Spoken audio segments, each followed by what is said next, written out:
Մենք իրար չենք տեսնում, բայց հասկանում ենք կես բառից։ Լրատվական ռադիո FM 106.5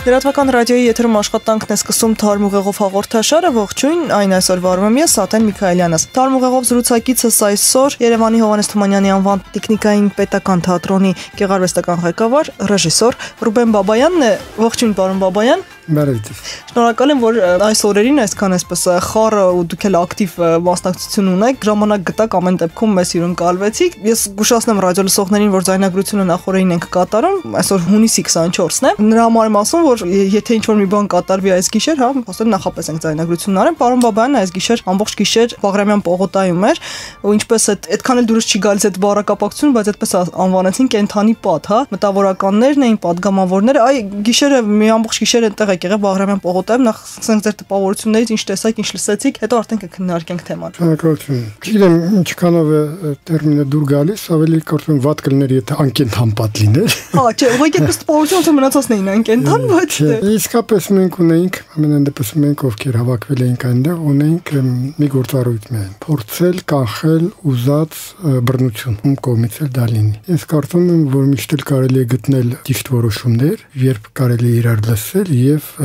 բացառել բռնությունները։ Ինչքանով մեր շնորհիվ դա հաջողվեց կամ ընդհանուր մթնոլորտի, ինչքանով նաև ոստիկանությունը կարողացավ վերանայել իր նախորդ օրվա ոչ համաչափ գործողությունները։ Ուծես այս ամեն ինչը սրա արդյունքն էր, ինչու կարևորվեց այդ օր գալ եւ կանգնել գիշերը, որտեվ ինչպես ասեցին, նախորդ օր իսկապես ոստիկանությունը անհամաչափ գործեց։ Սա կարող էր առաջացնել նաև ցուցարարների կողմից վրեժխնդրության, վրեժության կամ պատրաստի լինելու ավելի շուտ։ Դեպքում կարծում եմ որևէ մեկին պետք չէր բախումը, որտեվ եւ ցուցարարները եւ ոստիկանները նրանք մեր քաղաքացիներն են, եւ ինչքան այդ քաղաքացիները կգործեն օրենքի շրջանակներում եւ իրար հանդեպ հարգանքով, այդքան կշահի մեր հասարակությունը եւ մեր պետությունը։ Սա է, ինչ վերաբերվում է երեկվա իմ այնտեղ լինելուն որպես այդ կենթանի պատ։ Իսկ ինչ վերաբերվում է ընդհանրապես այս ամբողջ խնդրին, հա, որը սկսվեց էլեկտրոէներգիայի թանկացումից,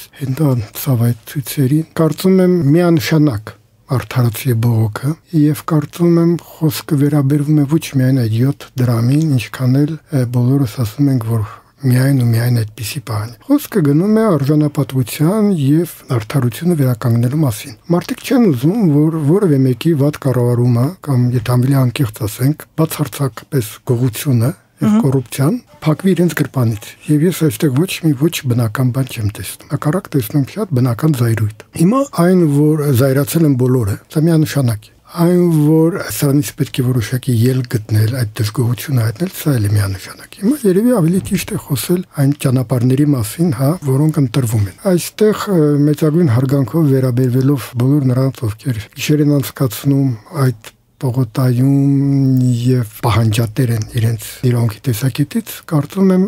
եկել է մի պահ, երբ պետք է սթափ մտածել ապագա գործողությունների մասին։ Ինչի մասին եմ ուզում ասել։ Ամեն առիթով գնալ Բաղրամյան 26, չեմ կարծում, որ շատ արդյունավետ եւ ճիշտ որոշում է։ Ավելին, բոլոր այդ երթերը Բաղրամյան 26 ընդհանրապես ավարտվում են զրոյական արդյունքով։ Եվ հակառակ բոլոր այն, ասենք, միջոցառումները կամ ակցիաները, որոնք կազմակերպվում են շատ կուռ եւ հասկանալի պահանջով, տեղում լինի դա մաշտոցի պուրակ կամ երթուղայինների այդ 100 դրամը կամ էկոլոգիական որոշակի հարցեր, տեսնում ես, որ տալիս են իրենց դրական արդյունք։ Բացարձակապես որևէ հավակնություն չունենալով լինել իմաստուն եւ հայտարարել ճշմարտությունը մենավերջին ատյանում, զուտ իմ կարծիքը, թե ինչպես կարելի է շարունակել ապագա քայլերը ինչպիսին պետք է լինեն։ Ասենք թե նախագահան համաձայնվեց եւ կասեցրեց այդ որոշումը։ Հարցը լուծվեց, կարծում եմ ոչ։ Վաղը մյուսօր էլի կգա նման միգուցե գազի բարձրացում, ջրի բարձրացում,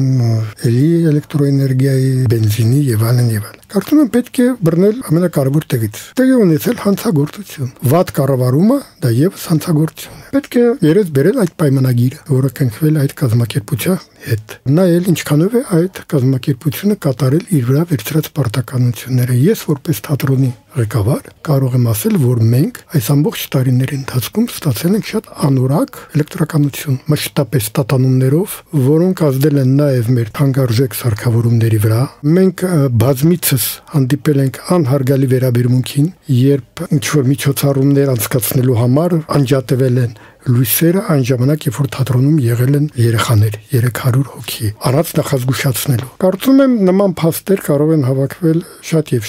եւ քանի որ այդ կազմակերպությունը օտար երկրից է, միգուցե անհրաժեշտություն կա անցկացնել որևէ միջազգային աուդիտ, որևէ կազմակերպության միջոցով ստուգել, միգուցե սխալվում, միգուցե ամեն ինչ եղել է շատ ճիշտ, շատ լավ, շատ բարեխիղճ, բայց եթե այդպես չի եղել, պետք է պատժել մեղավորներին։ Եվ իրանք իրենց գրպանից պետք է հատուցեն դա։ Եվ այդ ժամանակ, եթե նման պրեցեդենտ նախադեպ ստեղծվի, սա միգուցե դաս դառնա հետագայում ուրիշ կազմակերպությունների համար, որոնք վերաբերվում են այս պետությանը, այս հողին, այս ժողովրդին, որպես իրենց կոլոնիայի։ Սա շատ կարևոր է։ Ես այդքան էլ կողմնակից չեմ բոլոր հարցերով դիմել նախագահին։ Սա մի քիչ, ասենք ասեմ, ստրուկտի մտածողություն է, գնանք կամ ողորմություն խնդրենք կամ վերջնագիր ներկայացնենք։ Կան բազմաթիվ այդյաններ քաղաքակիրթ աշխարհում պետք է այդպես ապրել։ Եվ իրավական ճանապարհը, ըստ իս, նա միգուցե մի քիչ ավելի բարդ է, բայց ավելի հիմնավոր է։ Միգուցե վաղը տա հնարավորություն կանխել կամ փակել ախորժակը մյուս նման կազմակերպություններից։ Նման կազմակերպություններ կան Հայաստանում, մենք գիտենք, եւ օտարերկրյա, եւ մեր, որոնք օգտվում են իրենց մենաշնորհքից, որոնք օգտվում են իրենց այսպես ասած տանիքային վիճակից եւ այլն եւ այլն։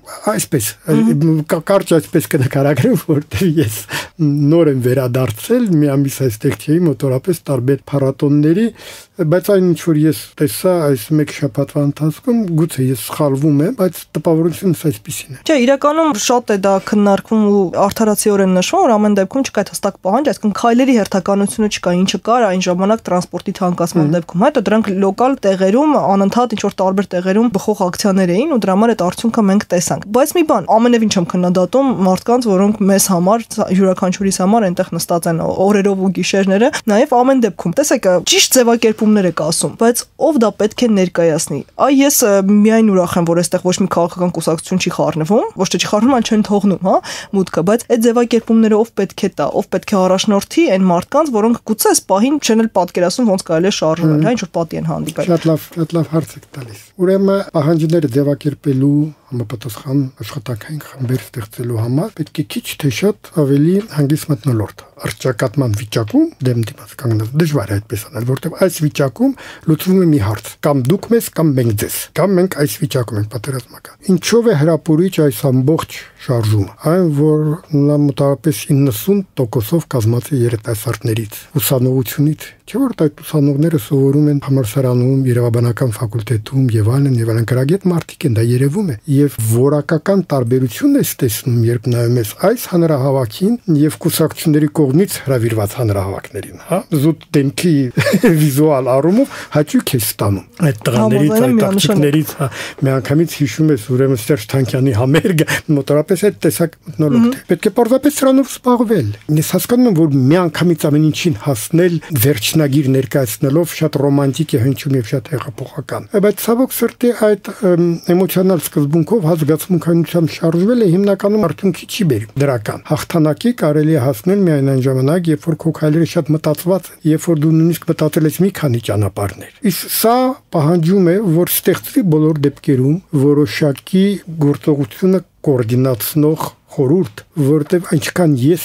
տեսա երեք կար որոշակի անվստահություն հենց մասնակիցների կողմից իրար հանդեպ եւ ոչ մի կերպ չէր ձևավորվում այդ ղեկավար խորհուրդը։ Թվում է թե այս օխլոկրատիայի սկզբունքը, որ մենք միասին ենք բոլորս, մենք հավասար ենք բոլորս, հավասար ենք, բայց միշտ պետք է ներկայացներ, միշտ պետք են վստահելի մարդիկ էլի ձեր մեջից, որոնք կարողանան առաջ քաշել ձեր խնդիրները 1000, 2000, 10000 հոգով հնարավոր չէ որևէ բան ուզել։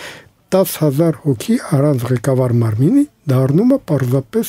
ամբողջ։ Իսկ կարծում եմ ամբողջավարության կողմնակից մենք չենք, որտեղ հասկանում ենք, որ ամբողջավարությունը երբևիցե չի բերել լավ հետևանքների։ Հիմա կան տարբեր մասնագիտություններ կամ մասնագիտություն ձեռք բերող երիտասարդներ։ Բարի եղեք օգտագործեք ձեր գիտելիքները, եթե նրանք կան, եւ փորձեք ստեղծել համապատասխան խմբեր, յուրաքանչյուրը զբաղվի մի ուղղությունով։ Կան հասարակական կազմակերպությունների ներկայացուցիչներ, երիտասարդներ, որոնք հենց այդ ուղղությունով են շարժվում։ Փորձեք ներգրավել այս հարցի մեջ բոլոր խավերը, ամբողջ Հայաստանը, չէ՞ որ սա հուզում է բոլորին, չէ՞ որ սա այն հարցն է, որը չի շրջանցում եւ ոչ մեկին եւ բոլորի սրտերում կգտնի արձագանք։ Բոլորի սրտերում չի գտնի արձագանք ձեր ոչ adekvat գործողությունները եւ գնալով կպակասի քանակը։ Ղժղժան զանգվածը շատ փոքր է, բայց շատ ակտիվ է, բայց նա վանում է իրենից տրամաբանորեն սառը մտածող մարդկանց։ Սա շատ կարեւոր է։ Իմ կարծիքով գործողությունները, շարժումը, ինքնընթացքը առաջ կբերի լիդերներին։ Պարզապես պետք չի ված գալ դրանից, խուսափել դրանից։ Առանց լավ լիդերների ընդհանրապես սա բոլոր ասպարեզներում է պետք, հա, արվեստում, գիտությունում, չգիտեմ, բիզնեսում, այդ ամեն տեղ կան մարդիկ, լիդերներ, որոնք վերցնում են եւ իրենց հետևից ստանում են մարդկանց։ Շատ վատ է, եթե մենք լիդերներին ընկալում ենք զուտ որպես կարիերիստներ, որոնք պատրաստ են ուրեմն սովորենք դա տեսնել։ Պարզապես հիմա այդ դեպքը չի ու հուսանք է դրանով չի էլ ավարտվի։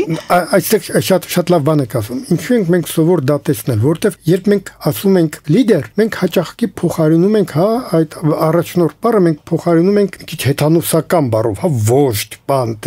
այդ տեսակ ինչ որ բանով էլի, որին պետք է կուրորեն հավատալ, պետք չի կուրորեն հավատալ։ Մենք ընտրում ենք մեր մեջից մեր ներկայացուցիչը։ Դա չի նշանակում, որ մենք ասում ենք, դե հիմա ինչ ուզում ես արա։ Դու կոնկրետ կատարում ես այս գործողությունները, նա տալիս է առաջարկություններ, նա կազմակերպում է աշխատանքը։ Այդ կուրորեն սրբացնել այդ առաջնորդին իհարկե բերում է հետո մեծ հիասթափությունների, որտեղ մարդիկ բոլորն էլ թույլ են, բայց երբ որ այդ առաջնորդը ունի որոշակի լիազորություններ եւ որոշակի պատասխանատվություն եւ մենք շատ թափ ենք վերաբերվում իրեն, նա նորմալ կատարում է իր պարտականությունները, իր գործունեությունը։ Դրանով հանդերձ մի շատ դրական բան արձանագրեմ, ուղղակի հավելում անեմ, այն որ ամեն դեպքում գոնե միջև այս պահը կարողանում են ինքնամաքրվեն։ Ես օրինակ առաջին օրը ցույցին տեսա նաև կուսակցական պաստառներ, ինչ որ թողներ են ինձ կոպիտ բառս համար, բայց միտցեք իրենց արդեն սպառած հնամաշ քաղաքական գործիչներ, հետո ինչը արդեն չտեսանք հաջորդիվ, այդ կուսակցական այդ պաստառներն էլ վերացան, այսինքն ինքնամաքրվեց ամեն դեպքում։ Հիմա մի հարց, պարոն Բաբայան, մինչ նախորդ գիշերը մտավորականների միացումը, այսպես ասեմ, ցուցարարներին, շատ ենք խոսում այն մասին, որ փաստորեն բոլորի համար թվում նաև մեր կառավարության իշխանության համար բոլորի համար պայքարում է մենակ քաղաքացին ու նա մենակ է չունի նույնիսկ գլուխ իդեմ մտավորականների։ Հիմա կարծես թե այսպես փորձը արվեց, ամեն դեպքում չեք կարծում այդ լիարժեք է, այս պահին կարող ենք մենք ասել, որ նաև մտավորականը այդտեղ գործ է անում ու որպես գլուխ կարող է կանգնել։ Ես խոսում միայն մտավորականների մասին, մի կողմ թողնելով քաղաքական գործիչներին, հա։ Իրենց անելիքը այնտեղ լրիվ ուրիշ է։ Ես միշտ մի քիչ դժվարանում եմ նման հարցերի պատասխան եւ ասեմ ինչու։ Ես շատ ակտիվ մասնակցություն եմ ունեցել 88 թվականի Ղարաբաղյան շարժման մեջ եւ շատ գիտակցաբար հետ եմ քաշել այդ հասարակական գործունեությունից, որպեսզի զբաղվեմ զուտ մասնագիտական գործունեությունով, համարելով որ կան մարդիկ, որոնք կոչված են պարզապես զբաղվել այդ քաղաքական կամ հասարակական գործունեությամբ։ Մեծ տարբերություն չեմ տեսնում, որովհետեւ լավ քաղաքական գործիչը նա է, որը գալիս է հասարակական գործիչ կարգավիճակից։ Իդեալական տարբերակ է։ Որոշակի ճանապարհ է անցնում։ Նա ով որ ի սկզբանե սկսում է որպես կուսակցական գործիչ, հիմնականում ուրեմն այդքան էլ ազնիվ եւ արդյունավետ չէ։ Բայց դրա մասին չխոսքեմ։ Ինձ միշտ հարց եմ տալիս. լավ, իսկ կոնկրետ իմ մասին, ո՞րն է իմ դերակատարում։ Արդյոք իմ դերակատարումն է բարձրանալ ուրեմն բարիկադների եւ փորձել կազմակերպել ինչ-որ մի բան, որի ճիշտ ասած այդքան էլ գլուխ չեմ հանում։ Թե պարզապես միշտ ազնիվ լինել հասարակության հետ, իմ ժողովրդի հետ։ Անպայման չի որ ամեն մի խոսքս ընդունվի եւ անպայման չի որ ես լինեմ ճշմարիտ, հա, վերջին առումով։ Բայց դա ոգեշնչում է, երբ տեսնում ես մարդկանց, ովքեր կոմար հեղինակություն են։ Պետք է անել մենակ մի բան, չլռել։ Եթե Աստված տվել է քեզ այդ հնարավորությունը խոսելու, եթե դու ունես արդեն այդ պարտավորությունը, որ նույնիսկ 2 կամ 4 աչք նայում է քեզ, այդ պարտավորություն բառը լավ ասեք, պատասխանատվություն ամեն դեպքում, չէ՞։ Դե ես ընդհանրապես կարծում եմ, որ երբ մենք խոսում ենք մտավորական հասկացողության մասին, մենք ընդհանրապես մի քիչ սխալ ենք տրամաբանում այդ տերմինը, հա, մենք արվեստագետներին ենք կոչում մտավորականում, բացարձակապես պարտադիր չէ, որ մտավորականը դա մեծագույն պատասխանատվություն է սեփական ժողովրդի հանդեպ։ Պատասխանատվությունը կայանում է մի հարցում՝ երբեք չստել սեփական ժողովրդին։ Ժողովուրդը քեզ կարող է ներել ամեն ինչ կարող է ներել քո սխալմունքը, քո անձնական թուլությունները եւ այլն։ Նա երբեք քեզ չի ների, երբ դու ստեսիր են։ Ու նաև լրես այսպես քրիտիկական պահերին, որովհետև տեսեք, այդ օրն էլ, հա, շատ մարդիկ եկան հանրային դեմքեր, մեզ ճանաչելի դեմքեր այդտեղ, հա, այդ կենթանի պատը կառուցելու, բայց բոլորին չէ որ ընդունեցին։ Առանց անունների ենք խոսում, բայց միևնույն է մարդիկ հստակ գիտեն թե ովքեր են իրենց համար հեղինակություն ու ում կուզեն լսեն, եթե նույնիսկ չլսեն, տեսնեն իրենց կողքին։ Պետք է ընդունել բոլորին, ովքեր գալիս են, եթե գալիս են։ Եվ կարծում եմ պետք է ուրախ լինել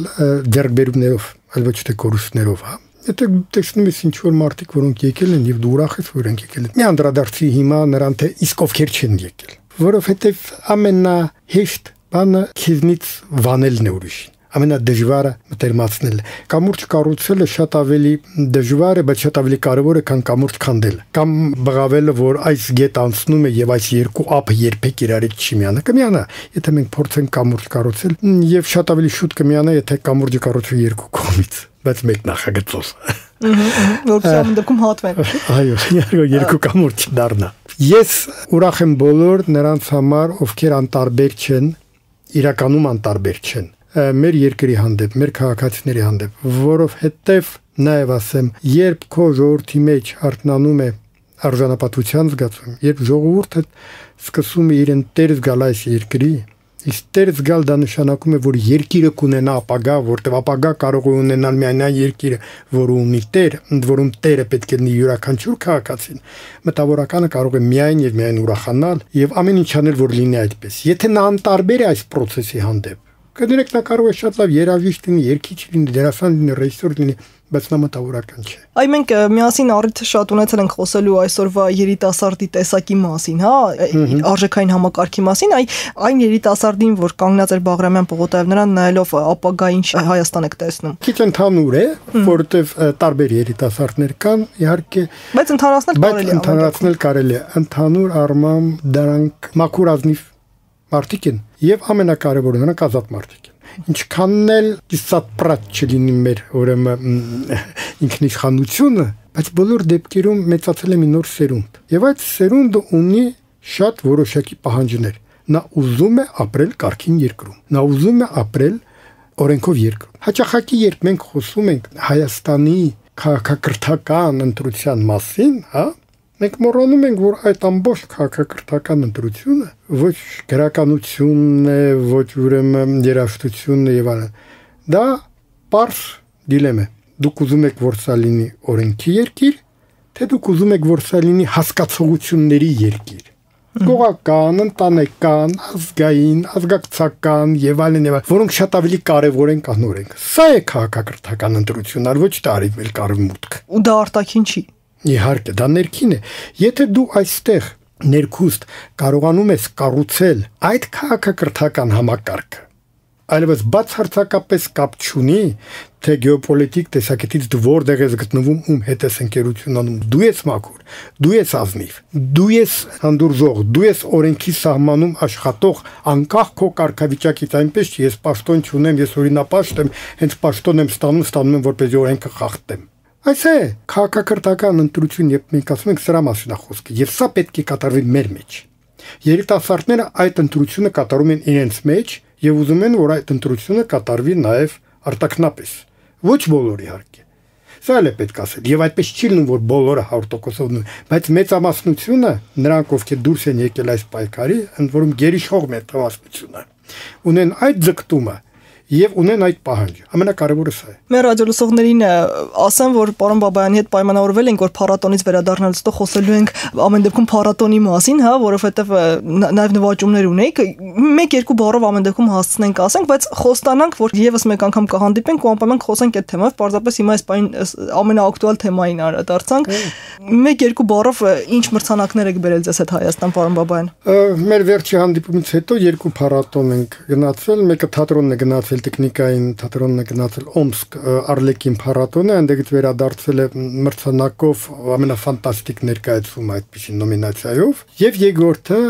արդեն Երևանի թատրոնի եւ կինոյի պետական ինստիտուտի իմ կուրսը մեկնել է Թուլուզ, Ֆրանսիա, բեմական կայծակ երիտասարդական միջազգային փառատոնի Հովհաննես Թումանյանի Թմկաբերդի առումը Զարուհի Անտոնյանի բեմադրությամբ, որը դասախոս է եւս իմ կուրսում, այնտեղ մենք ստացել ենք փաստորեն գլխավոր մրցանակը, այսպես էր կոչվում, ամենակրեատիվ, ամենաօրիգինալ եւ ամենարիթմիկ ներկայացման համար։ Մի բան էլ ավելացնեմ։ Համարյա ֆանտաստիկ։ Համարյա ֆանտաստիկ, հա։ 9 երկիրեր այդտեղ ներկայացված, մենք ստացանք այդ գլխավոր մրցանակը, մենք անցկացրեցինք վարպետության դասեր եւ տրեյնինգներ ուրիշ թատրոնների համար, ռուսների, վրացիների, ֆրանսիացիների, բայց ամենակարևորը էստիս Նախ ուզեմ շնորհակալություն հայտնել մշակույթի նախարարությանը, որը որոշակի չափով օժանդակեց, որ մենք կարողանանք գնալ այնտեղ, որոշակի չափով էլ օժանդակեց նաև տեխնիկային թատրոնը, բայց միևնույն է գումարը չերիքեց, որպես ինքնաթիռով գնալ, մենք գնացինք մեքենայով, մինիբասով։ Մենք անցանք ամբողջ Եվրոպան։ Երեխաները տեսան Վարշավան, տեսան Պրահան, տեսան Բերլինը, տեսան Քյոլնը, տեսան Փարիզը, մի ամբողջ օր տեսան Լյուքսեմբուրգը, մի խոսքով սա ջնջելի տպավորություններ էր եւ կարծում եմ շատ կարեւոր մտան Ռոդենի թանգարանը տեսան մի խոսքով ինչ որ հնարավոր էր այդ օրերի ընթացքում տեսնել նրանք տեսան այդ տպավորությունները ոչ պակաս այնքան բուն փառատոնի այդ հաջողությունը եւ կարծում եմ սա շատ կարեւոր է որովհետեւ արվեստագետին սովորեցնում է իր մասնագիտություն երբ նա տեսնում է ուրիշի կատարմամբ բայց սնում է ուրիշ բան սնում է բնությունը, սնում է մարդիկ, սնում են հարաբերությունները, սնում է նոր տպավորությունները։ Եվ կարծում եմ այդ նոր մեծ, ուրեմն զամբյուղով տպավորություններով նրանք կստեղծագործեն շատ ավելի հետաքրքիր։ Իսկ նոր բաներ սպասենք տպավորություններից հետո։ Շնորհակալություն պարոն Բաբայան մեզ հյուրընկալվելու համար, շնորհակալություն որ ժամանակ գտաք, երևի թե հաջողություն մաղթենք մեր բոլոր պայքարողներին, անկախ նրանից դա քաղաքական, քաղաքացիական թե մշակութային ոլորտում է։ Այսքան հարգելի ռադիոլսողներ, Թարմ ուղեղով հաղորդաշարն էիք լսում, տաղավարում աշխատեցի ես Աթեն Միքայելյանը, հյուրս այսօր Երևանի Հովհաննես Թումանյանի անվան պետական տեխնիկային թատրոնի գեղարվեստական ղեկավար ռեժիսոր Ռուբեն Բաբայանն էր։